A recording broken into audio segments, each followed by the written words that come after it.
It's a Minimalist Monday edition of Optimal Finance Daily, episode 166. The Man Who Quit Money, an interview with Daniel Suelo, part 1, by Joshua Becker of BecomingMinimalist.com. Get ready to maximize your potential with Optimal Finance Daily, the podcast that brings you the best content in personal finance 5 days a week. Your optimal life awaits. Now here's your host, Dan Warren. Hi again, everybody. Welcome back to a brand new week of Optimal Finance Daily, where I read to you from some of the best personal finance blogs on the planet. And if you have any topic requests for us, anything you'd like to hear covered on the show, come visit oldpodcast.com and let us know about it.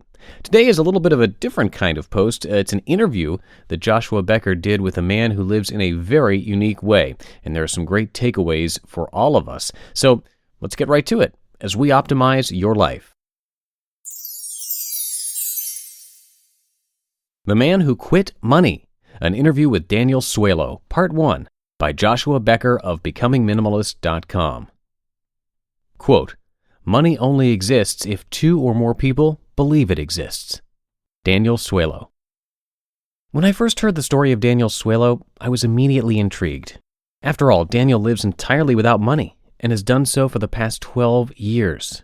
In 2000, he put his entire life savings in a phone booth, walked away, and has lived moneyless ever since. Most frequently, he lives in the caves and wilderness of Utah, where he eats wild vegetation, scavenges roadkill, pulls food from dumpsters, and is sometimes fed by friends and strangers. Daniel proudly boasts that he does not take food stamps or government handouts. I found myself very interested in hearing what he has learned from his experience and how it might inspire me in my own journey to live with fewer possessions. So I contacted Daniel to see if I could ask him a few questions about his life and what views on money and possessions have shaped his existence. He graciously agreed, and this is how our conversation went. 1. Earlier this year, your story was documented in a book titled The Man Who Quit Money. I opened this interview with a brief introduction. Am I missing anything here, Daniel? Anything I should be adding to help us get a better understanding of who you are and the life you have chosen to live? I don't care for the statement, "Daniel proudly boasts that he does not take food stamps or government handouts," because it can be construed that I put myself above those who must take food stamps or government handouts. I don't judge those who do. I merely mention that I don't take government assistance for the sake of those who might think I'm living on their tax dollars.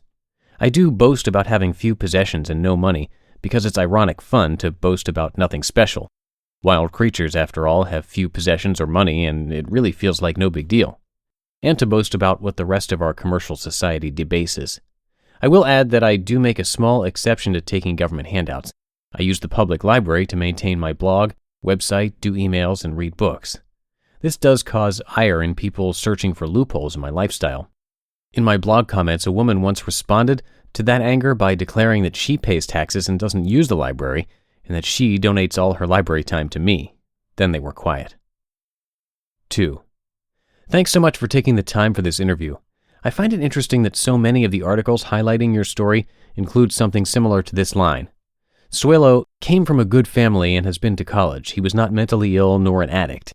His decision appears to have been an act of free will by a competent adult. So, for starters, you are clearly not a crazy man, correct? A crazy man does not think himself crazy, so my opinion on the matter is meaningless. People will have to judge my sanity for themselves. But it would be nice if we lived in a world that considered it crazy to cause harm to ourselves, others, and our environment, or to praise those who do cause such harm. Then we'd have to say we live in a truly crazy civilization. A sane society would consider it crazy to kill living things and destroy food and water supplies in order to amass something that nobody can eat or drink, like gold, silver, and money. It's crazy to sacrifice reality to the idol of illusion. 3. The thinking that led to your journey into willful moneylessness evolved by degrees during your travels. Could you share with us some of the foundational beliefs that have evolved in your life that led you to make this decision to give up money entirely? My first thought of living moneyless came when I was a child. In my evangelical Christian upbringing, I wondered why, if we were followers of Jesus, we didn't practice his teachings, namely giving up possessions and doing not for the sake of reward, money and barter, but giving freely and receiving freely. When I left home for college, I studied other religions and found that all the world's major religions teach giving up possessions and doing naught for the sake of reward. If all the separated witnesses are saying the same thing, it must be true. Ironically, few practice the one thing they all agree upon in word. What would happen if we actually practiced this stuff, I thought. My dad also took us camping a lot, and I was a nature freak. I couldn't help but see how perfectly balanced nature was, and it ran on no money. Why then couldn't we? As an adult, I thought it through more thoroughly. Nature's economy is a pay-it-forward economy. This means one sows, another reaps, ad infinitum. For example, a bear takes a raspberry, and the raspberry bush demands nothing in return. The bear takes with zero sense of obligation, zero guilt. The bear then poops somewhere else, not only providing food for soil organisms, but also propagating raspberry seeds. You never see two wild creatures consciously bartering.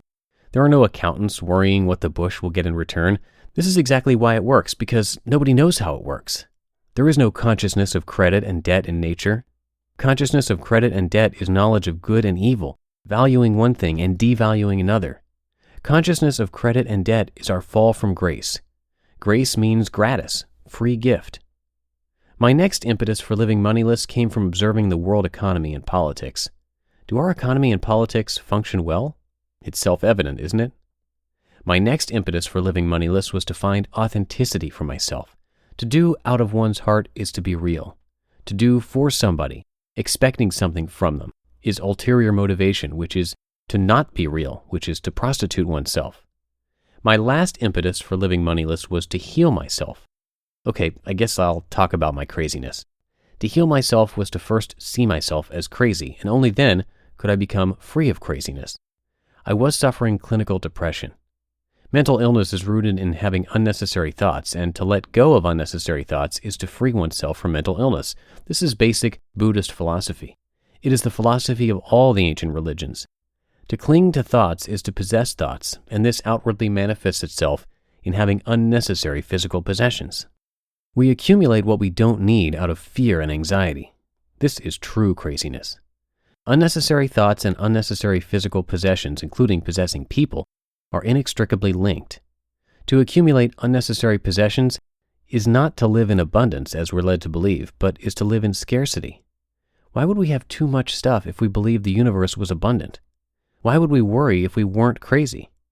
Worry is simply lack of faith, faith that everything we need is in the here and now. To be continued.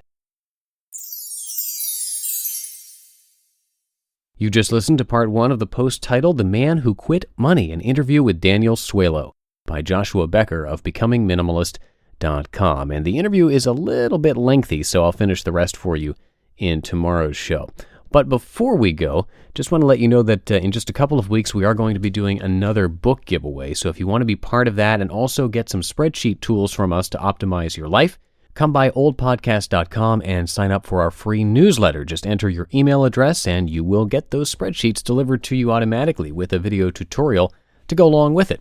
And you'll also be in on the raffles on the first of every month to win a book. You can also join by texting the word financial to the number 44222.